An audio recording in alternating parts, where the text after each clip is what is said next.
შუადღე მშვიდობის ძვირფასო ტელემაყურებლებო მოგესალმებით. ტელეკომპანია მეგატივს უყურებთ, ეს კი გადაცემა შუადღე ქუთაისშია. 22 იანვრის დაახლოებით 1 საათიან მონაკვეთს გავატარებთ თქვენთან ერთად და გეტყვით, რომ ორშაბათიდან დაუბრუნდით პირდაპირ ეთერში, შეგიძლიათ გვიყუროთ აი ამ სამუშაო დღეების მანძილზე და ჩვენი მიზანი რჩება უცვლელად თქვენამდე მოვიტანოთ ჩვენს ქვეყანაში და ჩვენს ქალაქში განვითარებული მოვლენები და მოკეთ კარგი განწყობა ჩაგექმნათ იქვე. რაც შეეხება გადაცემის პირველი ნაწილის სტუმარს, ბატონი გოჩა გიორგიძე გვეწვია დაავადებათა კონტროლისა და საზოგადოებრივი ჯანმრთელობის ეროვნული ცენტრის იმერეთის სამმართველოს უფროსი. მოგესალმებით ბატონო გოჩა, თავს როგორ გიცნობთ როგორ? მოგესალმებით, დიდი მადლობა მინდა გადაგიხადოთ პირველ რიგში მოწვევისათვის და მოგილოცოთ შობა ახალი წელიწადი, მიულოცოთ ჩვენს ტელემაყურებელს, უსურვო რომ ეს წელი ყოფილიყოს ჯანმრთელობის, წარმატებების, ბედნიერების, სიმშვიდის და მშვიდობის წელიწადი ჩვენი ქვეყნისთვის და სრულიად მსოფლიოსთვის. ასევე მინდა მოგილოცოთ ის, რომ ესეთი გაუმჯობესებულ, ასე ვთქვათ, გარემოში და პირობებში გადიხართ ისევ ეთერში და აღადგინეთ ისევ თქვენი გადაცემა, რომელიც ჩვენი ტელემაყურებლებისთვის ალბათ ძალიან ინფორმატიული იყო ყოველთვის და ძალიან მნიშვნელოვან თემებს ეხებოდა. მადლობა, გილოცავთ აქვე შობა ახალ საინტერესო წარმატებულ ნაყოფიერ სამუშაო წელს გისურვებთ და ჩვენი თანამშრომლობა და მეგობრობა რამის 10 წელს ითვლის, ხო ეს ჰარმონიულად მოვდივართ. პრესის სახლიდან დავიწყეთ და შემდგომ გადმოვინაცვლეთ აქ იმედია წვედა არ გვექნება და ვიქნებით საზოგადოების სამსახურში.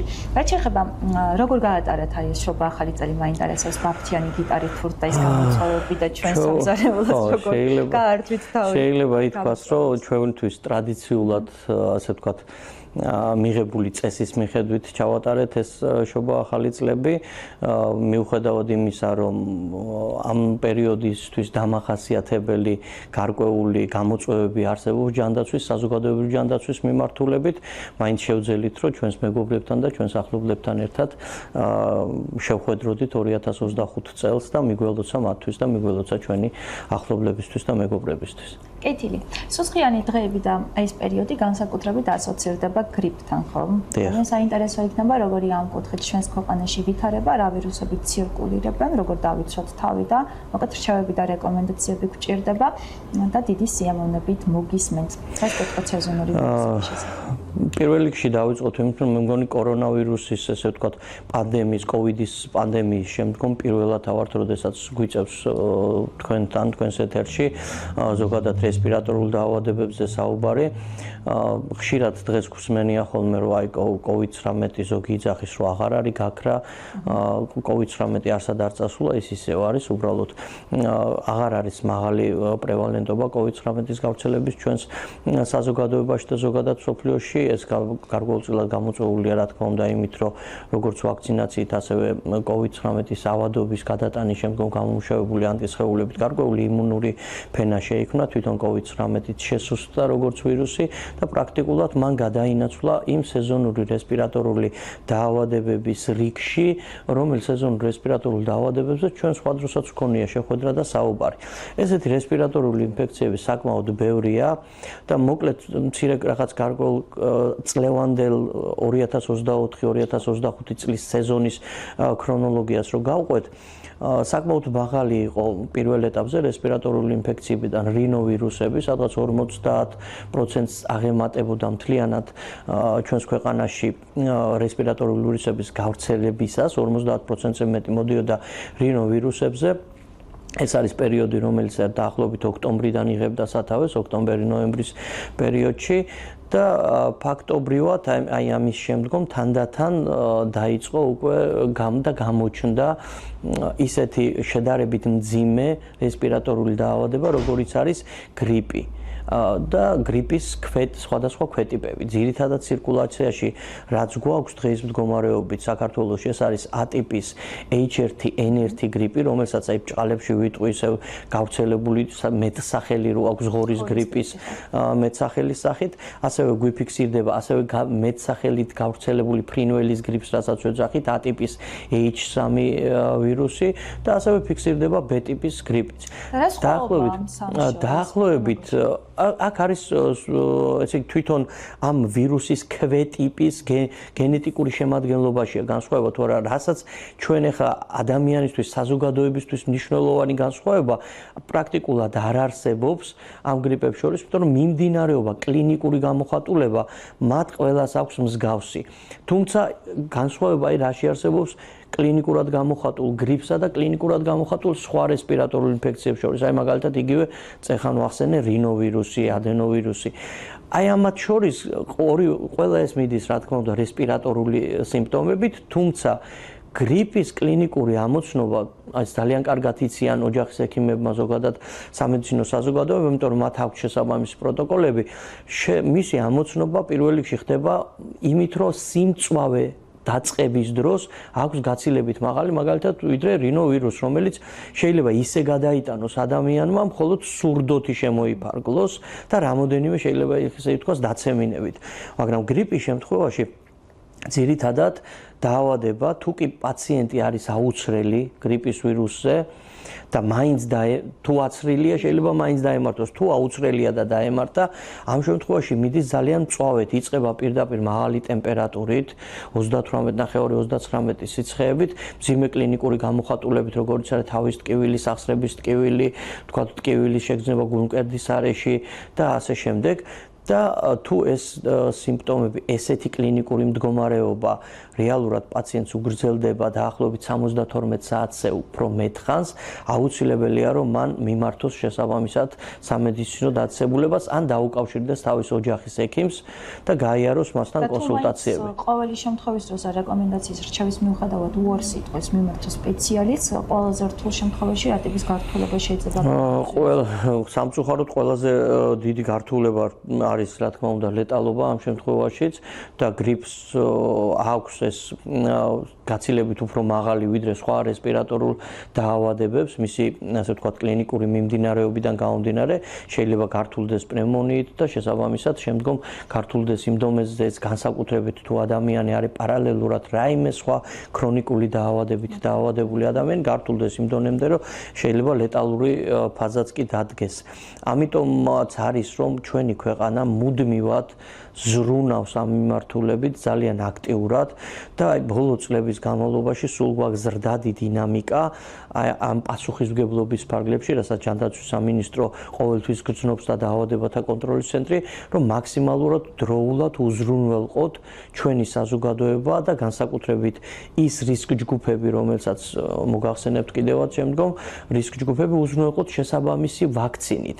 აი ბოლო 5 წელს გადავხედოთ, აი ვაქცინა რამდენად კარგად ასე ვთქვათ მუშაობს და ენდობიან. თქვენ დაიწყეთ საუბარი კოვიდით და ვაქცინებისადმი უნდობლობა იყო. არ ვიცი დღეს რა შეიცვალა ამ კუთხით, უშუალოდ კოვიდს თუ შევეხებით, მაგრამ აი გრიპი და ვაქცინა რამდენად უსაფრთხო ან რა მითები აქვს გრიპის ვაქცინა ეს არის ვაქცინა, რომელიც ყოველ წელს მზად ხდება ამ ვაქცინის მოწოდება იმის მიხედვით თუ ცირკულაციაში ძირითადად აი კონკრეტულ კალენდარულ წელში ვთქვათ 2022, 23 წლის 2023-24 წლის დროს რა ცირკულირებდა, იმის მიხედვით ხდება შემდგომ შესყიდვა სახელმწიფოს მიერ ჯანდაცვის მსოფლიო ორგანიზაციის მიერ პრეკვალიფიცირებული ვაქცინის. არასოდეს ჩვენს ქვეყანაში არც ერთი სხვა ვაქცინა ეს გრიპის ვაქცინა შევეხებით თუ სხვა ვაქცინა შევეხებით, არც ერთი ვაქცინა არ შემოდის, რომელსაც არ აქვს ჯანდაცვის მსოფლიო ორგანიზაციის პრეკვალიფიკაცია. ეს პრეკვალიფიკაცია კი უკვე ნიშნავს იმას, რომ მას გავლილი აქვს სამეტაპიანი შესაბამისი შეფასება ხარისხობრივი და უსაფრთხოების. რაც უკვე თალსახად მეტყველებს მის ხარისხსაც და მის უსაფრთხოებასაც. გარდა ამისა, სუფთა ესე ვთქვათ, ჩვენი დამოკიდებულებით, რომ ვიმსჯელოთ, ვისაც აქტიურად, ყოველწლიურად აქვს გამოყენებული გრიპის ვაქცინა და მათ შორის ერთ-ერთი ესეთი ვარ მე და ვიყენებ არა მხოლოდ საკუთარი ჯანმრთელობის უსაფრთხოების უზრუნველსაყოფად, არამედ ყველა ჩემი ახლობლის, ჩემი ოჯახის წევრის ასე ვთქვათ უსაფრთხოებასაც ამით უზრუნველყოფ ბოლო წლების განმავლობაში. მინდა გითხრათ, რომ ეს არის ერთ-ერთი ყველაზე უსაფრთხო ვაქცინა. მისი ვთქვათ გამოყენების, ვაქცინაციის დროსაც, ვთქვათ გართულებები, აღნიშნულ ვაქცინა ვაქცინას პრაქტიკულად არანაირი არ გააჩნია, არის ინაქტივირებული ვაქცინა.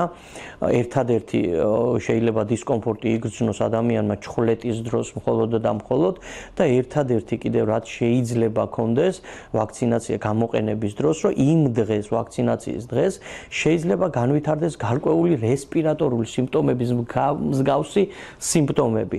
შეიძლება ესეც არ განვითარდეს.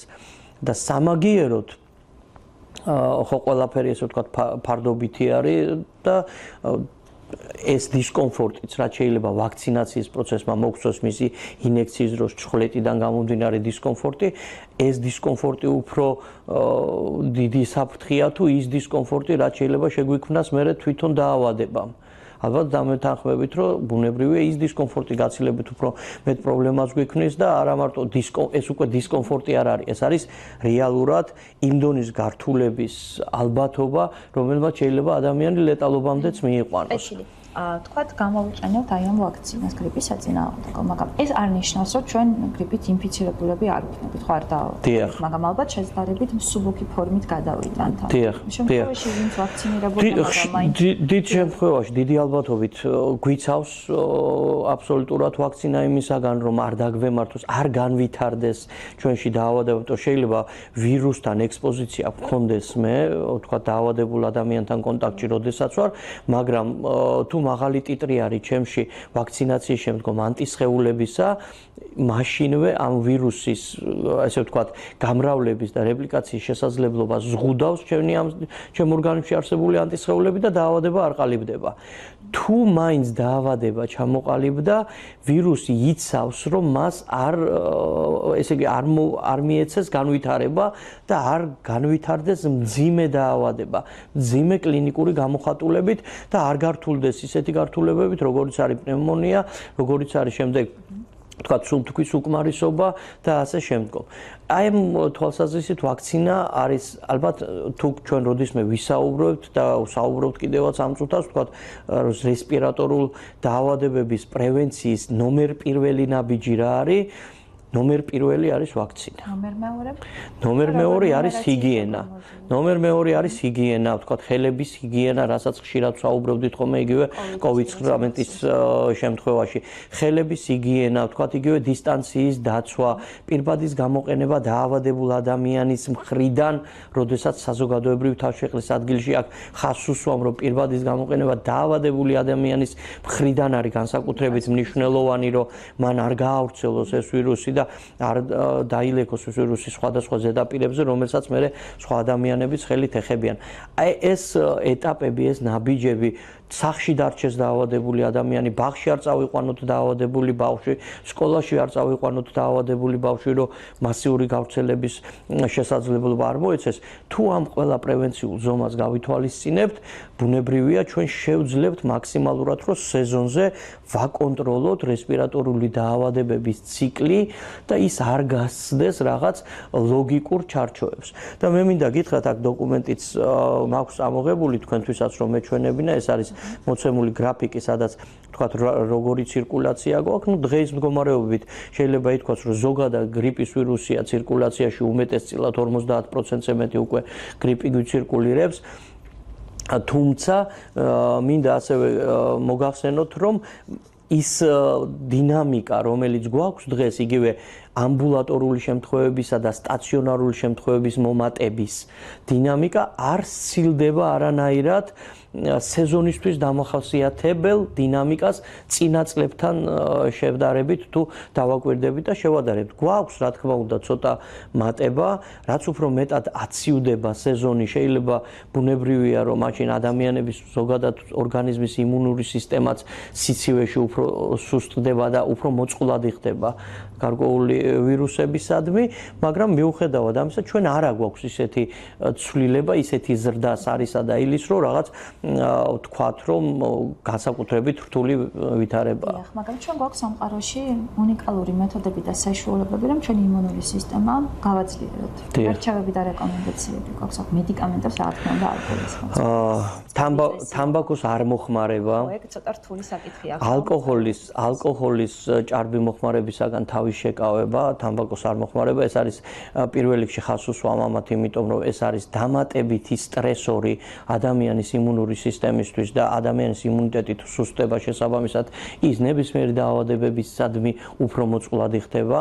ფიზიკური აქტივობა, ფიზიკური ვარჯიში, გაჯანსაღება, ესე იგი სპორტით უფრო მეტად რო ვიყოთ დაკავებული, რაც შეეხება საკვები პროდუქტების გამოყენება სეზონისთვის დამახასიათებელ უფრო მნიშვნელოვანია, რომ გამოვიყენოთ ისეთი ციტრუსები, რომელიც არის C ვიტამინის შემცველი, მაგალითად იგივე ფორთოხალი, იგივე ლიმონის მოხმარება და ჯანსაღი კვება, ზოგადად ჯანსაღი საკვების მიღება არის ძალიან მნიშვნელოვანი ჩვენი იმუნიტეტის გასაძლიერებლად. ყველა ეს ასე ერთგვარი თქვენ როგორც ახსენეთ ხალხური მეთოდი, რომელიც გამოიყენება, ეს არის ისეთი კვებითი პროდუქტების გამოყენება, რომელიც შეიცავს C ვიტამინს, რომელიც ხელს უწყობს ადამიანის ორგანიზმში დამცველობითი უნარების გამომუშავებას და ეს დამცველობითი უნარები არის ჩვენი იმუნური სისტემა. თითქოს ყველაფერი ხელთ გვაქვს, მაგრამ მაინც არ მოცაპილოთ, რა ხდება ამ დროს. ხო, ნუ ესე ვერ განვაზოგადებთ, რომ ყველანი ზარმაცები ვართ, ალბათ არიან ისეთი ადამიანებიც და ხო, რაღაცები ვიცი, მაგრამ მაინც არ მოცივარ და არ ვაკეთებ. ხო, ალბათ უფრო მეტად უნდა მოტივირებული იყოს საკუთარი ადამიანის საკუთარი ჯანმრთელობის გასაფრთხილებლად. ყოველთვის რაღაც კონკრეტული ქცევის, თქვათ, იგივე ვარჯიშის დაწყება შეიძლება გინდოდეს ყოველდღე და ყოველთვის გადადო შემდეგი ორშაბათისთვის და ალბათ ეს არის, რომ მოტივაცია უნდა გქონდეს მაღალი იმისათვის, რომ არ გადავდოთ, იმისათვის, რომ ავიდეთ თქვათ და ვიყიდოთ ლიმონი და სვათ ლიმნიანი ჩაი, ამისათვის უნდა გქონდეს სათანადო მოტივაცია და ეს მოტივაცია უნდა იყოს ჩვენი ჯანმრთელობის მდგომარეობა და უნდა გვესმოდეს, რომ ჩვენი ჯანმრთელობა არის ყველაზე მნიშვნელოვანი არა მხოლოდ ჩვენთვის და ჩვენი თავისთვის, არამედ იმ გარემოსთვის, იმ გარშემოყოფებისათვის, რომლებიც შეიძლება ჩვენი დაავადების შემდგომ ასევე რისკის ქვეშ დავაყენოთ. მე ადრე COVID-19-ის დროსაც ვსაუბრობდი, როდესაც ადამიანები რაღაც რეჟიმებს არ იცავდნენ, რომ ყველას ყავს სახში ასაკოვანი ან მშობლები ან ბებია ბაბუა, რომ ან ქრონიკულად მოავადე ვიღაც ადამიანი, კოლეგა ან თანამშრომელი ან თქვათ მეგობარი ან თქვათ იგივე ოჯახის წევრი, რომელსაც შეიძლება მე დამემართოს დაავადება და იოლად გადავიტანო, მაგრამ იმას რომ მიუტან სახში და გადავდებ, უკვე იმას უქმნის სიცოცხლისათვის საშიშ რისკს.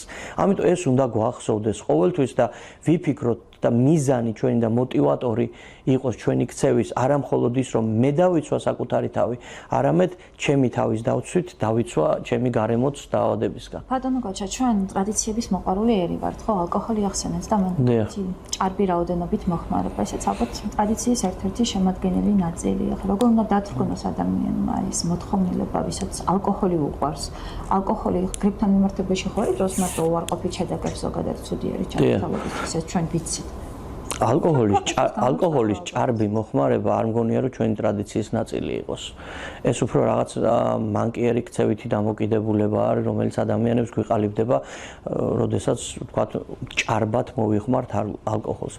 ალკოჰოლის ზომიერი მოხმარება პირიქით სასარგებლოა ადამიანის ჯანმრთელობისთვის, ადამიანის ორგანიზმისთვის, გარკვეული დოზით, გარკვეული პერიოდულობით, ზომიერებას საუბრობთ იმაზე, როდესაც თქვათ სადილის დროს მაგალითად ერთ ჭიქა სუფთა ღვინოს მიირთმევთ სადილთან ერთად. გააჩნია, რა თქმა უნდა, რა მასშტაბის სადილია და როგორ არის.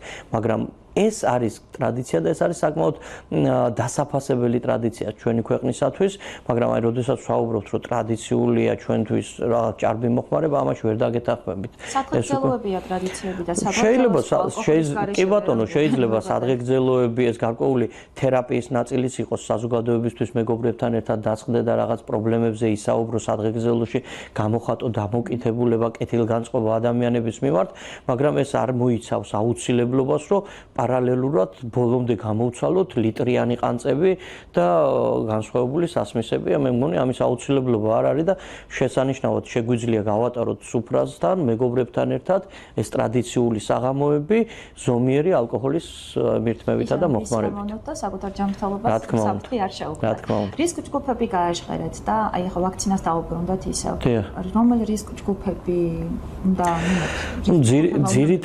ძირითადად ჩვენ როდესაც ვაქცინაციას ვაქცინაციის სეზონს ვიწყებთ ხოლმე ოქტომბერში, ოქტომბრის მეორე ნახევარში ვაქცინა ყოველთვის აქვს უკვე საქართველოს ორგანიზებული და ჩაშვებული გამოყენებისათვის, ადმინისტრირებისათვის ქსელში შესაბამისად პირველ ეტაპზე ყოველთვის თავაზობთ რისკ ჯგუფებს, რომლებიც არიან გულსიზრახთა დაავადებით დაავადებული ადამიანები, 60 წელს გადაცილებული ასაკის მქონე პირები, რომლებიც არიან იგივე დიაბეტით დაავადებული პირები, დიალიზზე მყოფი პირები, შემდეგ ასევე ეს არიან ორსულები, ნომერ პირველი ერთ-ერთი ყველაზე მოწყვლადი ჯგუფი, რომელიც არის ორსულები და მეძუძური დედები, ვისაც პირველ რიგში ვთავაზობთ, ასევე ისეთი სფეროს წარმომადგენლები, მაგალითად პედაგოგები, ბაღის აღმზრდელები და პედაგოგები, რომლებსაც აქვთ მაღალი რისკი დაინფიცირებისა, სამედიცინო პერსონალი და პირველ რიგში ყოველთვის ვიწყებთ მათი ვაქცინაციით. დღეს მდგომარეობით შეიძლება ითქვას, რომ იმერეთში, მხოლოდ იმერეთი რო ავიღოთ სადღაც 30,000-მდე ვაქცინა არის უკვე ადმინისტრირებული, სულ საქართველოს წელს 200,000 დოზა ვაქცინის ადმინისტრირების გეგმა დაისახა. ხშირად დასმული კითხვა არის ხოლმე ასევე ის, რომ აი ოქტომბერში თუ ვერ გავაკეთე და ნოემბერში თუ ვერ ავიცერი, რატო ვთავაზობთ პირველ რიგში ოქტომბერში? მოდი ამას ვიტყვი, რომ ვთავაზობთ იმიტომ, რომ სანამ აქტიურ ფაზაში გადავა გრიპის ვირუსი ცირკულაციაში, მანამდე ადამიანის ორგანიზმში მოხდეს ანტისხეულების გამომუშავება. მაშინ თუ და უკვე მომზადებული შეხვდეს ორგანიზმი. თუმცა მე ისმის ხოლმე კითხვა, აი მაშინ ვერ ავიცერი და ეხლა რო უკვე გრიპია და ეხლა შეეშინდა ადამიანს, აი არ დამემართოს, რო გაიგო რომ ახლა ვიღაცა დამძიმდა, ვიღაცა ცუდად იყო, უკვე შიში გაუშვდა. ეხლა რო ავიცრა, უკვე აზრიც კარგავს, ხშირად ესეთი კითხვა ისმის. მინდა ყველას უთხრა, რომ არასოდეს გვიან არ არის. გრიპის სეზონი გრძელდება თითქმის მარტის ბოლომდე. შესაბამისად, ჯერ წინ გვაქვს კიდე ცივი სეზონი, იანვრის, მერე თებერვლის და მერე მარტის. ამ პერიოდში გრიპი ცირკულაციაში ზრდადი დინამიკით გვაქვს და შესაძლოა ის გახდეს ჩვენთვის საფრთხე. ვაქცინას დღესვე თუ ვინმე მისმენს და არ გაუკეთებია გრიპის ვაქცინა, ყველას მოუწოდებ ადექით სახელმწიფო გთავაზობთ უფასოს, ეს ფუფუნება ბევრ სახელმწიფოს, ბევრ ქვეყანას არ აქვს. უფასოდ გთავაზობთ გრიპის ვაქცინას, მიბრძანდით ამ ცრილ დაწესებულებებში, სადაც გვაქვს ვაქცინები ჯერ კიდევ და არის ამის შესაძლებლობა, რომ გამოიყენოთ და სასწრაფოდ აიცერით, სანამ დაავადება დაგემართებათ და შესაბამისად იქნებით დაცული და იქნებით უსაფრთხო. ორსულები და ვაქცინაცია რამდენად უსაფრთხო არის? აბსოლუტურად უსაფრთხოა. ეს ვაქცინა მე წეხანაც აღნიშნე, გრიპის ვაქცინა, მოგეხსენებათ წეხანაც ვთქვით, სწორედაც რომ ვთავაზობთ იმ ადამიანებს, ვინც ყველაზე მოწყვრადია გრიპის დაავადების და შემთხვევაში, რომ ვისაც ყველაზე მაღალი ალბათობა აქვს, რომ შეიძლება გართულდეს და გართულდეს ლეტალობამდეც. პირველ რიგში ისინი უნდა იყვნენ აცრილები, იმიტომ რომ დაავადება თუ დაემართებათ, შეიძლება იქ რაღაცა რთული დინამიკა და რთული მიმდინარეობა გქონდეს.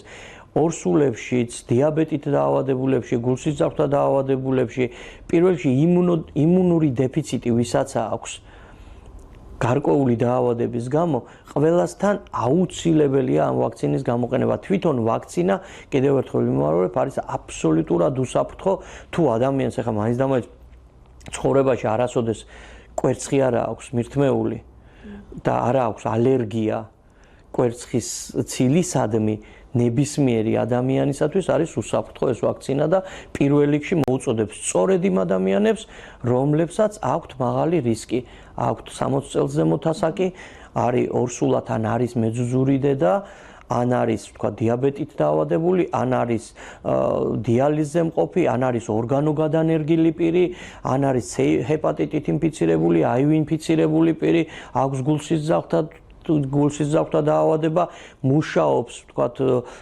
სამედიცინო დაწესებულებაში, ან ბაღში, ან სკოლაში. ყველას მოუწოდებ, რომ პირველ რიგში ჩაიტარონ გრიპზე ვაქცინაცია ნებისმიერ დროს გრიპის სეზონის მიმდინარეობისა. ხო, და აქ დავამატოთ ალბათ, არ ვიცი თქვენ თუ დამეთანხმებით, რომ არ აქვს მნიშვნელობა, როგორ ვიმკურნალებთ და თავს როგორ დავიცავთ, პარალელურად ხელი თუ არ შევუწყვეთ, ალბათ აზრს კარგავს, ხო? იგივე წესების დაცვით, გაწახი ცხოვრებით და ხილული და პოზიტივი. რა თქმა უნდა, ეს ყველა შემთხვევაში ის რაც ჩვენს იმუნურ სისტემას ასუსტებს, შესაბამისად არის პრობლემა ნებისმიერი დაავადებისათვის. ჩვენ სირგვლივ ხა მილიონობით ბაქტერია შეიძლება იყოს და ნებისმიერი ეს ბაქტერია შეიძლება ჩვენთვის გახდეს პრობლემა თუ ჩვენი იმუნიტეტი და ჩვენი იმუნური სისტემა არის შესუსტებული. ამიტომ პირველი რიგში, რა თქმა უნდა, აუცილებელია რომ ადამიანებმა იზრუნონ საკუთარ ცხოვრების ჯანსაღ წესზე. ძალიან იულია და мотиваცია უნდა ვიპოვოთ საკუთარ თავში. რა თქმა უნდა. შესაბამისად, ყველაფერი გამოგვივა. ბატონო გოჩა, ძალიან დიდი მადლობა რომ გვიწვეთ ჯანმრთელობას გესურვებთ თქვენ. სრულიად საქართველოს უსურვოთ ჯანმრთელობა და დავიცვათ თავი ამ სუსხიან დღეებში, სწორედ ისე როგორც შეგვეფერება და გვეკადრება. დიდი მადლობა, გაგაბზანდებთ. ძვირფასო ტელემაყურებლობა, გადაცემის პირველი ნაწილი ამით დასრულებულია. ბატონ გოჩა გიორგიძეს მასპინძლობდი დაავადებათა კონტროლისა და საზოგადოებრივი ჯანმრთელობის ეროვნული ცენტრის იმერეთის სამმართველოს უფროს. რამოდენიმე წუთში ისევ დაგიბრუნდებით, ამჯერად სტუმრებთან ერთად დარჩით ჩვენთან ერთად დროებით.